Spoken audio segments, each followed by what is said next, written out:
BNP চেয়ারপারসনের উপদেষ্টা রুহুল কুদ্দুস তালুকদার দুদু বলেছেন, শেখ হাসিনা হাজার হাজার ছাত্র জনতাকে হত্যা করেছে। এই হত্যার জন্য আওয়ামী লীগকে অতি সত্বর নিষিদ্ধ করা হোক। আওয়ামী লীগের রাজনীতি করার কোনো অধিকার এদেশে নেই। প্রত্যেকটি হত্যা ও অন্যায়ের বিচার করবে বিএনপি। বৃহস্পতিবার নাটোর শহরের পুরাতন বাস স্ট্যান্ডে শেখ হাসিনার সরকার পতনে ছাত্র জনতাকে অভিনন্দন জানিয়ে আয়োজিত জনসভায় প্রধান অতিথি হিসেবে যোগ দিয়ে তিনি এসব কথা বলেন।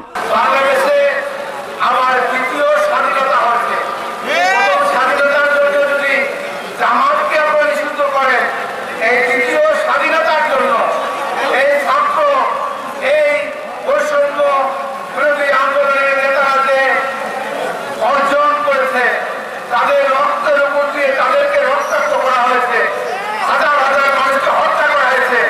এই হত্যার জন্য আওয়ামী লীগকে অতি সত্বর নিষিদ্ধ ঘোষণা করার দাবি।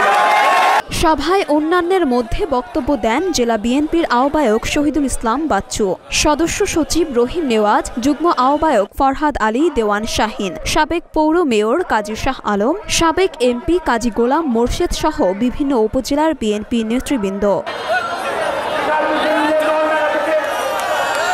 প্রসঙ্গত, প্রায় ১৭ বছর পর নাটোর জেলা বিএনপির নেতাকর্মীরা কানাইখালী চত্বরে বড় ধরনের সমাবেশ করেছেন। এতদিন চত্বরটি আওয়ামী লীগের নেতাকর্মীদের দখলে ছিল। অনেক চেষ্টা করেও বিএনপির কর্মীরা এতদিন এই চত্বরে রাজনৈতিক কর্মসূচি পালন করতে পারেননি।